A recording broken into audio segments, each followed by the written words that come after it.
salat tarawih 20 rakaat. Ya, judul dia tu. Long bacanya mandang pu long bagi siapa-siapa. Dia baca ai rumah. Dang dengun.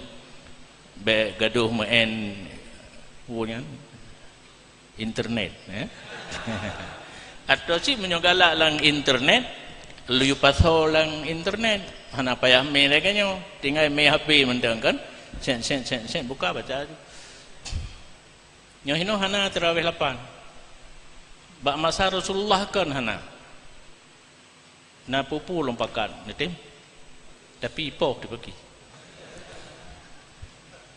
Urang semayang terawih 8 bid'ah. Baik bagah hawanyan kun.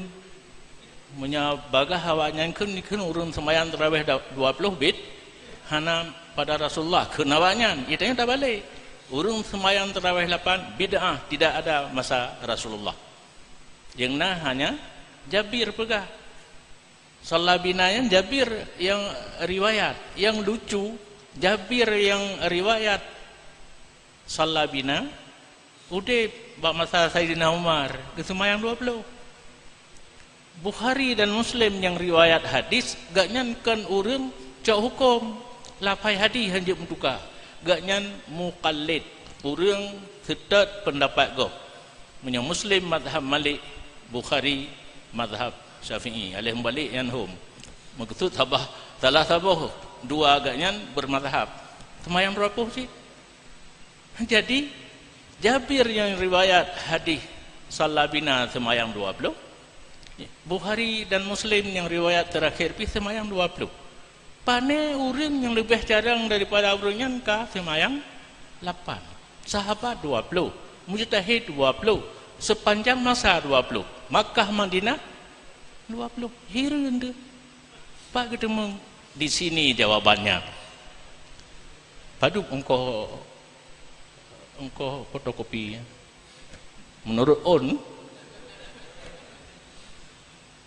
nya dupna ka keuntungan dapat sikula awaknya barukan hana tajak lok kitab haid dalam kan sabah kitab payah lok menyo untuk 8 dan lebih 2 buah hadis sabah hadis Jabir teladruk malam terakhir tarawih hanya leh malam Nabi gebubut malam terakhir pah tinggal 11 rakaat dengan witir.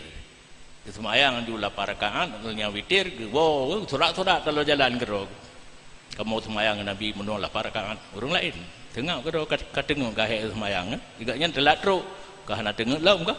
Kuat pegah haba lah. Duk bak kedainya nak kedai raja mun. Hana. Jino kalau tak kafe espresso, kafe americano. Kiban tuan, Nyan golom yang baru muka timah, benda fikir kajak pun golom. Ni jawab mentang pura tak buka sesi kedua je dengan tu perlu kai. Dia mana? Langsung.